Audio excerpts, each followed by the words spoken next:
तो last date में क्या किया था, आपने देखा था बेसानियो चॉइस करने आता है तो पोर्शिया उसको पूछती है कि तुम कुछ दिन डिले करो ताकि हम तुम्हारे को सिखा सकें। तो बेसानियो बोलता है नहीं, मुझे जल्दी से जल्दी चॉइस मेक करना है क्योंकि I am feeling tortured.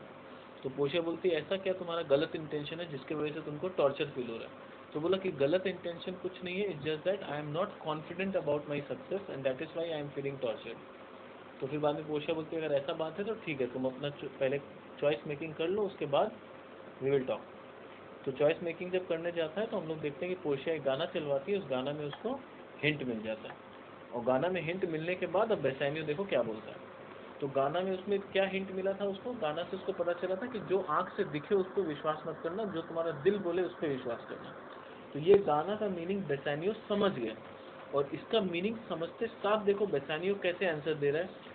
So may the outward shows be least themself. So may the मतलब इस मीनिंग को कैच करते ही वो सो बोला, इसीलिए।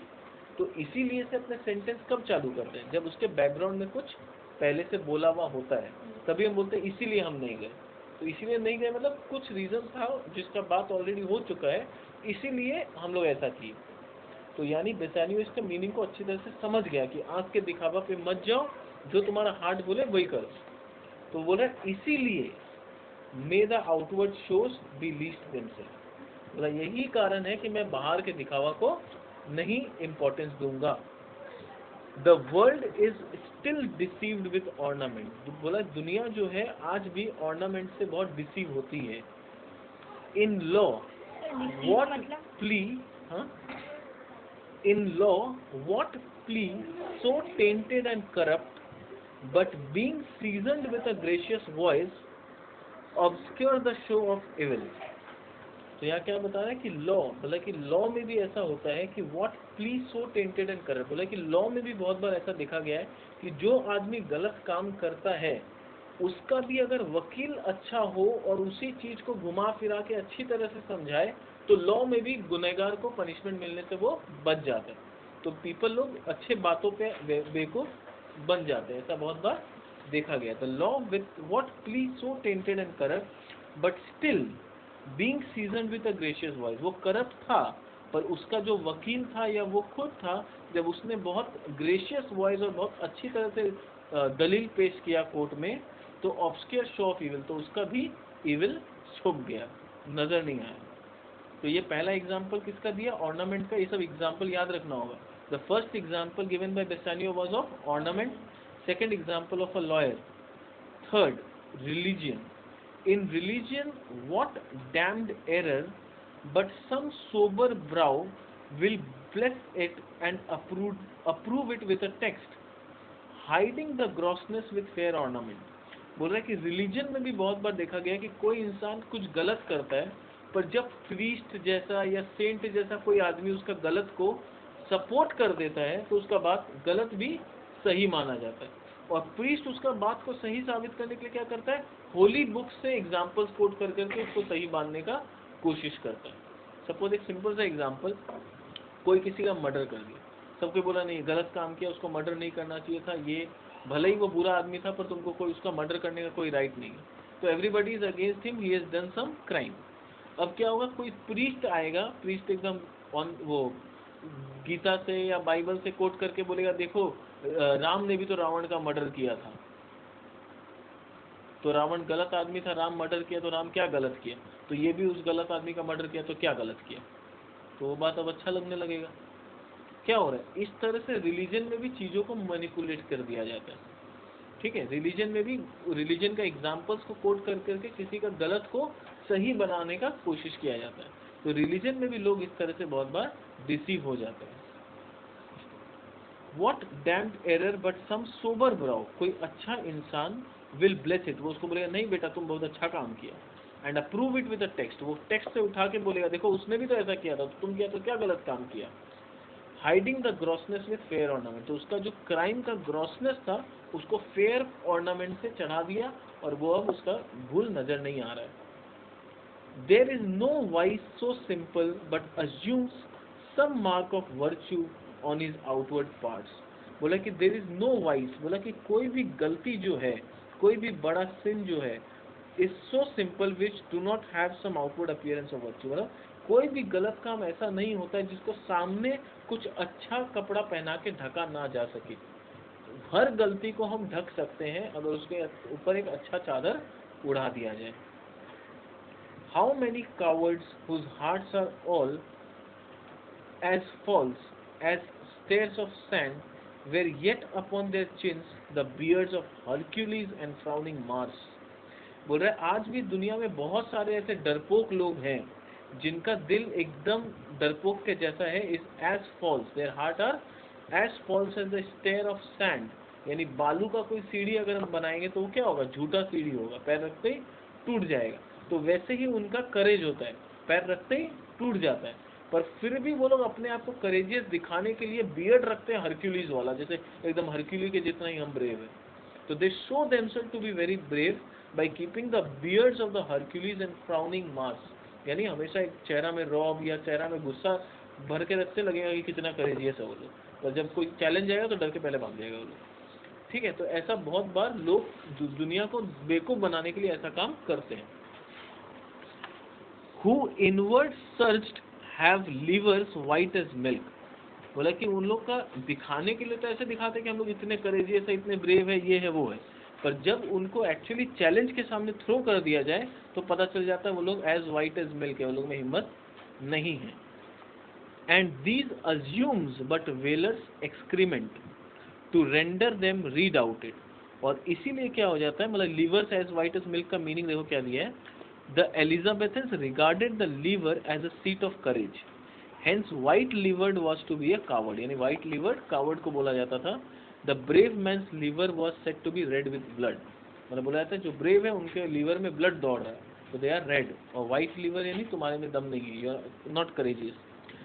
फिर बोल रहा है and these assumes but valour's एक्सक्रीमेंट। एक्सक्रीमेंट का मतलब दिया हुआ आउटग्रोथ सच एज बियर्ड। और तुम लोग इस तरह से अज्यूम कर लेते हैं हम लोग कि अरे उसका बियर्ड है, ब्रेव होगा, देखने पे हम लोग चले जाते हैं। And render them redoubted look on beauty.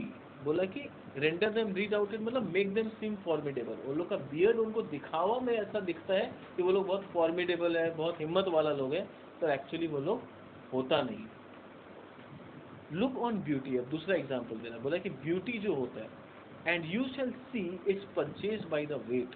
बोला आज के ज़माने में तो ब्यूटी को भी हम लोग खरीद सकते हैं। ब्यूटी मतलब कॉस्मेटिक्स। जो लोग उतना देखने में सुंदर नहीं है वो लोग भी कॉस्मेटिक यूज़ करके अपने आप को सुंदर दिखा देते हैं। जैसे सिनेमा में क्या होता है, द एक्ट्रेस और actors are not as beautiful as they look on the silver screen. ये सब मेकअप का कमाल है। मेकअप के बिना उनको देखो लगेगा कि वहाँ डर गए। ठीक है, तो ये क्या हो रहा है, beauty is being purchase, people are being fooled. Look on the beauty and you shall see this purchase by the weight which there in works as a miracle in nature. और वो जो कॉस्मेटिक्स हम लोग खरीदते हैं वो miracle के जैसा काम करता है और एक अनब्यूटीफुल इंसान को अचानक से एकदम पूरा ब्यूटीफुल बना देता है। Making them lightest that wear most of it, so are those crisp snaky golden locks. बोला कि और जो लोग देखने में एकदम सुंदर नहीं होता उनको एकदम सुंदर बना देता है, ये कॉस्मेटिक्स का कमाल है। And so are the crisp sneaky golden locks. Golden locks में गोल्डन हेयर्स। बहुत जन का तो हेयर क्या होता है, विग होता है, तो वो लोग के पास उतना सुंदर हेयर नहीं होता है, पर वो लोग सुंदर विग लगा के अपने आप को सुंदर प्रेजेंट करते हैं। Which make such wonton gambles with the wind. यानी उनका जो गोल्डन लॉक्स है उनको देख के वो लोग जब विंड में उसका गोल्डन लॉक्स उड़ता है तो देख के बहुत सुंदर लगता है, ऐसा लगता है वाह उससे सुंदर कुछ हेयर होगा ही नहीं। Upon supposed fairness, suppose fairness वो असली में उतने फेयर नहीं है but they are suppose to be fair, often known to be the dowry of second head. यानी जो बाल इतना सुंदर नजर आ रहा है वो बाल एक्चुअली उसके खोपड़ी में उगा नहीं है। It is a dowry of second head, किसी और के खोपड़ी का उगा हुआ बाल वो अपने खोपड़ी में लगा रहा है। तो इट इज अ डाउरी, वो डाउरी में लिया हुआ है यानी गिफ्ट में लिया हुआ किसी और से और उसको विग बना के कोई और यूज कर रहा है। The skull that bred them in the sculpture the ornament is but a guiled shore. बोला कि जो स्कल उसको उगाया था वो उसके माथा पे नहीं है, वो कोई और उसको भाड़ा पे लेके अपने माथा पे लगा के रखा है। दस ornaments is but a guide शोर, इसीलिए जो ऑर्नामेंट्स होता है इसके ऊपर ज़्यादा भरोसा नहीं कर सकते, यानी आउटवर्ड अडोर्नमेंट यानी is only a treacherous way of deceiving people, यानी बाहर का सुंदरता जो होता है वो खाली लोगों को डिसीव करने के लिए होता है, लोगों के साथ चीट करने के लिए होता है। To a most dangerous sea the beauteous scarf veiling an Indian beauty in a world, the seeming truth which cunning times put on to entrap the wisest, therefore thou gaudy gold। अब ये क्या बोल रहे हैं बेसानियो, the most dangerous सी, यानी बोल रहा ornament is but a गाइल्ड शोर टू अ मोस्ट डेंजरस सी, यानी ऑर्नामेंट जो होता है ना वो एक शोर के जैसा होता है कि तुम्हारा शिप यहाँ पानी में बीच में है, तुम्हारे को दूर से एक बहुत सुंदर चमकता हुआ शोर नजर आ रहा है, तुम सोचो अरे हाँ वहाँ पर हम अपना शिप को ले जाते हैं, पर उस शोर में पहुंचने के पहले जो यहाँ पर जो सी है वो पूरा वाइल्ड है, मतलब वहां तक पहुंचने से पहले तुम रास्ता में डूब जाओगे। तो ये जो ऑर्नामेंट्स होता है it is like a guide शोर, यानी एक सुंदर चमकता हुआ शोर है, पर मेरे और तुम्हारे और उस शोर के बीच में क्या है, एक वाइल्ड सी है, एक डेंजरस सी है, और वो डेंजरस सी तुमको वहां तक पहुंचने नहीं देगा और खत्म कर देगा बीच में। The beauteous scarf veiling an Indian beauty in a world, it is like, मतलब ये कंपेयर कर रहा है, it is like a beauteous scarf veiling an Indian beauty, यानी इंडियन यहाँ पर किसको बोला जा रहा है बार बार, अपने इंडियंस को नहीं, जनरली वेस्ट इंडियंस को बोला जा रहा है, West Indians are very dark in complexion, तो बोल रहा है स्कार्फ यानी वेल, वेल यानी पर्दा, ठीक है, जैसे मुस्लिम लोग पहनते ना बोला, तो वेल यानी पर्दा है, एक बहुत सुंदर स्कार्फ है और उससे किसी का चेहरा ढका हुआ है, इंडियन ब्यूटी यानी एक West Indian beauty, they are very dark in complexion, तो स्कार्फ देखने में लगेगा कितना सुंदर है, और जब स्कार्फ को हटाएंगे और जो सामने में जो चेहरा नजर आएगा वो उतना ही भयानक होगा, ठीक है, तो वही बोल रहा है it is like a beauteous scarf veiling, veiling यानी covering and Indian beauty, Indian यानी वेस्ट इंडियन, यहाँ पर बोल रहा है west Indian beauty in a world, the seeming truth which cunning times put on, बोला कि सीमिंग ट्रुथ यानी जो ट्रुथ होता नहीं है, पर जब समय कनिंग होता है तो हम लोग को बहकाने के लिए जो झूठा होता है उसको भी सच्चा दिखाने लगता है। The seeming truth which cunning times put on to intrap the wisest, intrap the wisest मतलब इंटेलिजेंट से इंटेलिजेंट लोग उस धोखा में फंस जाते हैं। Therefore thou gaudy gold, gaudy यानी showy gold, hard food for Midas I will not take thee. Midas कौन था पता है? मिडास वॉज अ किंग जिसको भगवान से एक वरदान मिला था, वो बोला बहुत तपस्या किया तो उसको वरदान मिला, गॉड बोले कि क्या चाहिए, बोला हम जिसको भी टच करें वो सोना हो जाए, भगवान बोला श्योर, बोला हाँ श्योर, तो वो जिसको भी टच करता था वो सोना हो जाता था। तो अब होता क्या था, शुरू में तो बहुत खुश हुआ कि अरे सोना ही सोना, हम तो अमीर हो गया, हम तो अमीर हो गया, बाद में क्या हुआ, खाना को टच किया, खाना सोना बन गया, खा भी नहीं सकता, पानी पीने जा रहा है, पानी सोना हो गया, पी भी नहीं सकता, भूखा प्यासा तड़पे जा रहा है, ठीक है। एक दिन अपनी बेटी से वो बहुत प्यार करता था, बेटी आई, बेटी को गला लगाने गया, बेटी सोना की हो गई, तब उसको इतना पछतावा हुआ कि हम क्या मांगे भगवान से, मैं अपना सब कुछ, मतलब मेरा जिंदगी खत्म हो गया और भगवान से हम गलत चीज मांग ली, मतलब सोना के लालच में आके हम धोखा खा गए, मतलब सोना जो देखने में इतना चमकदार है वो एक मेरा पेट भी नहीं भर सकता, उसमें इतना भी हिम्मत नहीं है कि वो मेरा पेट तो भर सके, ठीक है। तो उस समय बोल रहा है कि it was a hard food for Midas, यानी जो गोल्ड है वो मिडास के लिए खाना भी नहीं बन पाया, तो मेरा क्या कर लेगा वो, मेरे को कुछ उन्नति नहीं करा के देगा। I will none of thee, हम इसलिए तुम्हारे को सेलेक्ट नहीं करेंगे। None none for thee thou pale and common drudge between man and man, और सिल्वर को बोल रहा है you are a pale and common drudge between man and man, मतलब सिल्वर क्या है, सिल्वर खाली कॉइन्स है जो कि आदमी लोग को एक्सचेंज में काम आता है, पहले उस जमाने में सिल्वर कॉइन चलता था, आज तो अपने लोग का ऐसे ही नॉर्मल कॉइन है, उस समय सिल्वर कॉइन चलता था, तो बोला सिल्वर का क्या वैल्यू है, सिल्वर का कोई इंपॉर्टेंस नहीं है, वो तो एक्सचेंज ऑफ थिंग्स में खाली लोगों के बीच में काम आता है। बट दाउ दाउ मर्ज lead which rather threaten than thou promise aught, बोला कि पर लेड तुम किसी तरह का कोई झूठा प्रॉमिस नहीं कर रहे हो, जबकि तुम हमें डराने का कोशिश कर रहे हो, you are threatening rather than promising anything, thy paleness moves me more than thy eloquence, बोला कि तुम्हारा चमक से ज्यादा तुम्हारा पेलनेस यानी तुम्हारा जो रियलिटी है वो मेरे को ज़्यादा अट्रैक्ट कर रहा है। मतलब बेसानियो ये दिखा रहा है कि I am attracted more towards the truth than to the shiny things. यानी मेरे को गोल्ड का चमक और सिल्वर का चमक उतना अट्रैक्ट नहीं कर रहा है जितना तुम्हारा पेलनेस यानी तुम्हारा ट्रुथ मेरे को अट्रैक्ट कर रहा है। एंड हियर दै choose the Joy of consequence, और इसीलिए मैं लिड को चूज करता हूँ एंड आई होप कि I get joy in return. ठीक है, अब यहाँ पर एक चीज समझो कि क्या लिखा था गोल्ड सिल्वर और लेड में। ठीक है, यहाँ पर अपने को ये समझना होगा कि पोर्शिया के पापा कितने इंटेलिजेंट थे।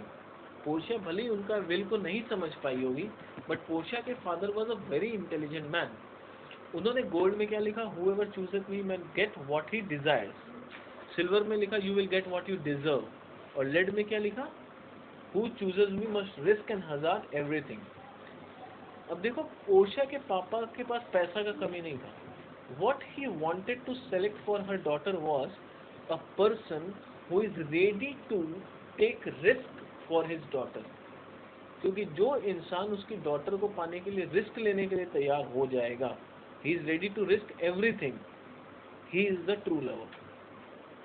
ठीक है, तो वहां पर मोरक्को हुआ या एरेगन हुआ, ये लोग फेल क्यों हो गया, क्योंकि कहीं ना कहीं वो लोग शादी करना चाहता था, पर शादी में वो लोग they were not willing to take the risk, they are not willing to take the chance. यानी इससे क्या साबित होता है, इससे ये साबित होता है कि फ्यूचर में अगर पोर्शिया के ऊपर कोई दिक्कत आ जाए तो वो लोग अपना जान पोर्शिया के लिए रिस्क पे नहीं लगाएगा, छोड़ के भाग जाएगा पोर्शिया को। वो लोग देखेंगे नहीं नहीं नहीं, पोर्शिया मरती है तो मरे, हम तो भागें। पर जो पोर्शिया को पाने के लिए सबको रिस्क में लगाने के लिए तैयार है, he is the true lover. तो वो फ्यूचर में भी कभी पोर्शिया को मुसीबत में छोड़ के नहीं भागेगा। And this is what his father wanted. और इन्हीं लिए ऐसा इसलिए सिस्टम बनाया था कि जो भी पोर्शिया से शादी करे वो पोर्शिया का पैसा को, पोर्शिया का गुडविल को या नेम फेम को देख के शादी नहीं करे, यानी बाहरी सुंदरता देख के शादी नहीं करे। वो पोर्शिया को just as a normal girl except करे, ना कि उसके पैसा को। दैट इज वाई उन्होंने लेड में रखा था ये इंस्ट्रक्शन कि बाहर का जो रेपुटेशन है या उसका नेम है, ये सबसे ज्यादा उस इंसान को पोर्शिया में इंटरेस्ट होना चाहिए। मोरक्को था, एरेगन को, वो लोग को क्या चीज में इंटरेस्ट था, वो लोग को पोर्शिया से ज्यादा इस चीज में इंटरेस्ट था कि पोर्शिया रानी है, हम भी राजा है, रानी राजा मैच करेगा। वो लोग को पोर्शिया एज अ गर्ल में उतना इंटरेस्ट नहीं था, पोर्शिया एज अ क्वीन में इंटरेस्ट था वो लोग को। पर यहाँ पर जो सेलेक्ट करेगा लेड को, वो पोर्शिया को सिर्फ एक नॉर्मल गर्ल की तरह ट्रीट करेगा और एक नॉर्मल गर्ल की तरह उससे शादी करेगा। बाद में उसको किंगडम मिलेगा, वो बात का चीज है, but he is not getting attracted toward the richness of Portia, he is getting attracted only to Portia. फिर चाहे पोर्शिया बिना पैसा के भी उसको मिले, तो वो बिना पैसा के भी पोर्शिया से शादी करने के लिए तैयार हो जाए। His father wanted that sort of a husband, और इसीलिए ये पूरा सिस्टम ऐसे बनाया गया। समझ में आएगा पूरा लॉजिक क्या था।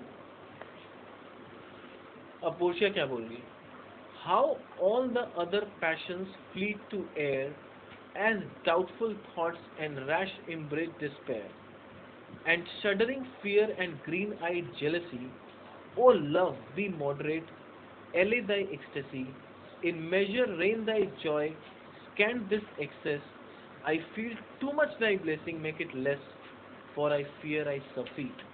अब पोर्शिया देखो क्या बोल रही है, पोर्शिया बोल रही है how all these patience fleet into air, बोला ये सारा पैशन कैसे हवा में एक बार में झटका में गायब हो जाता है। जैसे क्या होता है, जब कोई रिजल्ट आने वाला होता है तब तक टेंशन होता है, सब लोग रिजल्ट लेने जा रहे हैं सब लोग, तब रास्ता में कितना टेंशन होता है, क्या होगा, किसमें पास होंगे किसमें नहीं होंगे, ये टेंशन वो टेंशन। और रिजल्ट जैसे ही हाथ में आता है देखे पास, सारा इमोशंस एक बार में खत्म गायब हो जाता है ना। जो भी इमोशंस था रिजल्ट हाथ में लेने से पहले, जैसे देखते हैं प्रमोटेड, सारा इमोशंस गायब हो जाता है। तो यहाँ पर पोर्शिया बोलिए एक सेकंड पहले तक कितना कुछ दिमाग में चल रहा था, कितना कुछ एक साथ हो रहा था दिमाग में, अब जैसे ही उसका हाथ लेड में गया, सारा इमोशन एक बार में गायब हो गया, सारा टेंशन एक बार में खत्म हो गया। All other passions fleet to air, यानी बाकी सारा इमोशंस एंड पैशन हवा में गायब हो गया। A doubtful thought and rash embrace this, जो भी डाउटफुल थॉट था या रैश डिस्पेयर था कि शायद वो नहीं जीतेगा, शायद वो हार जाएगा, सारा गायब हो गया। एंड शडरिंग फियर, जो मन में डर था, या ग्रीन आइड जेलेसी, या जो भी जेलेसी था या कोई भी रीजन था, ये सारा चीज एक बार में गायब हो गया। ग्रीन आइड जेलेसी का मतलब होता है green was the colour associated with jealousy, jealousy is personified here and said to be monster with green eyed. यानी एक मॉन्स्टर उसके सामने था जो ग्रीन कलर का था, और बोला था नहीं हार जाएगा हार जाएगा, it's like this. O love be moderate, अब पोशिया बोल रही है लव थोड़ा सा मॉडरेट हो जाओ, मतलब बोले भगवान ने एक झटके में मेरा इतना बड़ा ख्वाहिश पूरा कर दिया कि हम संभाल नहीं पा रहे, मतलब इतना सारा खुशी एक बार में भगवान दे दिया कि ये भी मेरे को बर्दाश्त नहीं हो रहा है, I am not able to accept it.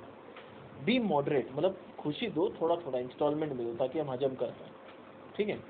एले दाई एक्सटेसी, एले दाई एक्सटेसी मतलब धीरे धीरे मेरे को ये डिमिनिश द एक्सेसिव जॉय, यानी जो जॉय मिल रहा है वो थोड़ा सा कम कर दो। In measure rain thy joy scant this excess, यानी स्कैंट मतलब restrain the excess of joy, इतना एक्सेस जॉय मेरे को मिल रहा है कि मेरे को समझ में नहीं आ रहा हाउ टू रिएक्ट, कि इसको मैं रिएक्ट कैसे करूँ, इसीलिए थोड़ा थोड़ा करके जॉय मिले तो I will be happy. I feel too much thy blessing make it less for I surfeit, बोला कि I feel that your blessing is too much for me to bear, बोले मेरे को लग रहा है कि आपने इतना ज्यादा ब्लेसिंग एक साथ मेरे को दे दिया कि मैं बर्दाश्त भी नहीं कर पाया। देखो क्योंकि कॉमन सेंस वाइज सोचो पोशिया का, कुछ भी नहीं तो एक दिन पहले सोचो पोशिया का क्या कंडीशन था, वो नेरेसा के सामने रो रही थी कि मेरा लाइफ तो पूरा खत्म हो गया, पता नहीं कैसा हस्बैंड मेरे को मिलेगा, I am sad because I can not reject whom I dislike, I can not select whom I like, मतलब पूरा एकदम वो डिमोटिवेटेड हो रखी थी, डिप्रेस्ड कंडीशन में थी।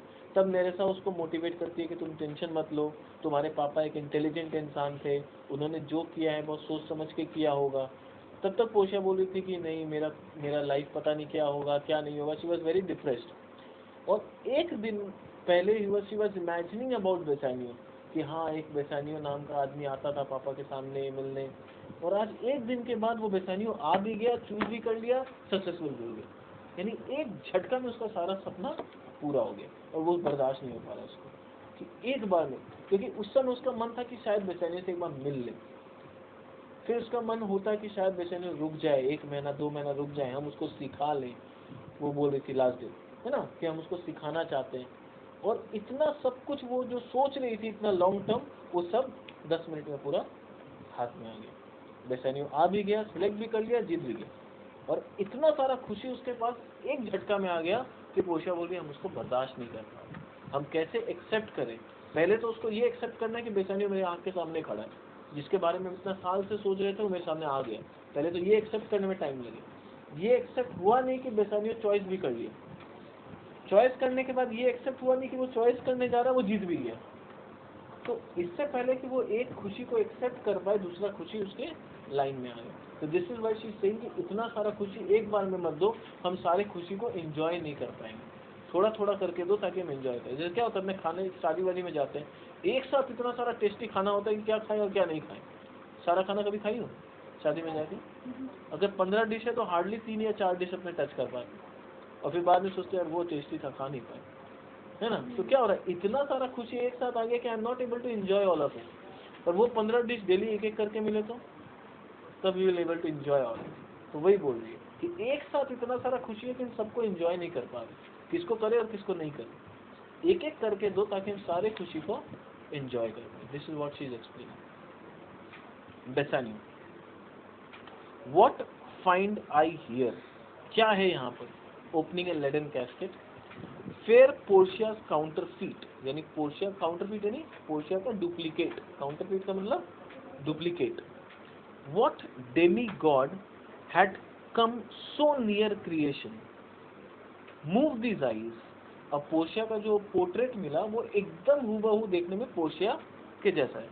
तो बोल रहे हैं कि जिस इंसान ने ये पोर्ट्रेट को बनाया होगा, दैट मैन और वुमन जो भी बनाया, he must be a demi God, क्योंकि पोर्शिया को बनाने वाला कौन है? गॉड। तो जिसने पोर्शिया जैसा हूबहू पोर्ट्रेट बनाया, he must be a demi god. Had come so near creation move these eyes, और whether riding on the ball of mind seem they in motion, बोला कि जब मैं उसके आंखों में झांक रहा हूँ उस पोर्ट्रेट पे, तो इतना चमक उससे आ रहा है कि मेरे को ऐसा लग रहा है ये आंख मूव कर रहा है, जैसे जिंदा इंसान का आंख मूव करेगा वैसे इसका आंख मूव कर रहा है। हियर आर सीवियर्ड लिप्स, उसका जो लिप्स है वो सीवियर्ड है, यानी थोड़ा सा गैप है दोनों लिप्स के बीच में। पार्टेड विथ शुगर ब्रेथ, वो बोल रहे हैं कि जो लिप्स के बीच में गैप है उसमें जो सांस अंदर आ रहा है जा रहा है वो शुगर के जितना मीठा होगा। So sweet a bar should sunder such sweet friends, बोला कि इतना सुंदर स्वीट ब्रेथ जो है वही इन दोनों फ्रेंड को जुदा कर सकता है, यानी दोनों लिप्स को जुदा कर सकता है, और दोनों के बीच में गैप है, और वो गैप में क्या है, sweet breath. Here in her hairs, यानी उसके हेयर में, the painter played the spider, वह हेयर को इतना सुंदर से कर्ली हेयर बनाया है जितना कि सुंदर से स्पाइडर भी अपना नेक नहीं बनाता है। He played like a spider and hath woven a golden mesh, और गोल्डन कलर से इतना सुंदर से नेट जैसा हेयर बनाया है to intrap the hearts of men. बोला कि स्पाइडर लोग नेट क्यों बनाता है, इंसेक्ट को कैप्चर करने के लिए, इंट्रैप करने के लिए। जिसने पोर्शिया का इस पोर्ट्रेट का हेयर बनाया है उसने क्यों बनाया, लोगों का हार्ट को इंट्रैप करने के लिए। Faster than the nets in cobwebs, बोला कि जितना कि एक स्पाइडर का बुना हुआ जाल इंसेक्ट को इंट्रैप नहीं कर पाता है, ये बनाया हुआ तुम्हारा बाल जो है वो उतना जल्दी इंसान का हार्ट को इंट्रैप करेगा। But her eyes, how could he see to do them, बोला और आईज के बारे में मैं क्या बोलूं, मुझे तो ये विश्वास नहीं हो रहा है कि जिसने पोर्शिया का ये पोर्ट्रेट बनाया उसने आईज बना कैसे पाया। क्यों, देखो कितना अच्छा एक्सप्लेनेशन दिया है। How could he see to do them having made one, बोला कि एक आंख बनाने के बाद उसका हिम्मत कैसे हुआ दूसरा आंख बनाने का। अब यहाँ हिम्मत का बात क्यों बोल रहे हैं, methinks it should have a power to steal both his, क्योंकि एक आंख जब उसने पोर्शिया का बनाया तो पोर्शिया का वो एक आंख इतना सुंदर है कि एक आंख में जब वो देखा होगा तो उस एक आंख ने इसके दोनों आंख को कैप्चर कर लिया होगा। That one eyes of Portia would have captured both the eyes of the maker, तो उसका हिम्मत कैसे हुआ कि वो दूसरा आंख बना पाए, क्योंकि उसका तो दोनों आंख कैप्चर हो चुका होगा, तो वो दूसरा आंख बना कैसे पाया। Methinks it should have a power to steal both his and leave itself unfurnished, यानी मेरे को लगता है कि जो मेकर है उसने जब एक आंख बनाया होगा तो ये डर था कि वो एक आंख पोर्शिया का उसका दोनों आंख को कैप्चर कर ले और पोर्ट्रेट अधूरा रह जाए, अनफर्निश्ड रह जाए। Yet look how far the substance of my praise doth wrong this shadow, बोला कि इतना सुंदर ये पोर्ट्रेट होने के बावजूद भी रियलिटी के सामने ये कुछ भी नहीं। रियलिटी में असली पोर्शिया के सामने ये पोर्ट्रेट कुछ भी नहीं है, यानी पोर्ट्रेट का पहले जी भर के तारीफ कर दिया फिर एक बार में उसको नीचे गिरा दिया। फिर बोला इतना सुंदर होने के बावजूद भी जब रियलिटी से कंपेयर किया जाए तो it is nothing as such. ऐसा ही केस एक मैडम ट्यूसाइड में हुआ था, ठीक है। तो वही बोल रहा है कि जिसने ये पोर्ट्रेट बनाया वो पोर्ट्रेट बहुत सुंदर बना है, बट फिर भी जब रियलिटी से कंपेयर करते हैं तो वो रियलिटी के सामने कुछ भी नहीं है। In under pricing it so far his shadow doth limp behind the substance, बोला कि तो भी यहाँ पर बोल रहे कि इट सीम्स, पूरा एक बार पढ़ते हैं, yet see to what extent the words of my praise do injustice to her portrait by underestimating it. In the same way, the portrait falls short of the original, that is Portia herself. बोला कि जिस तरह से मेरे पास इतने words नहीं है कि मैं इस पोर्ट्रेट का तारीफ कर पाऊँ, I don't have enough words कि मैं इस पोर्ट्रेट का तारीफ कर पाऊँ, यानी पोर्ट्रेट इतना सुंदर है पर ये पोर्ट्रेट के पास भी उतना क्वालिटी नहीं है कि वो पोर्शिया को टच कर पाए।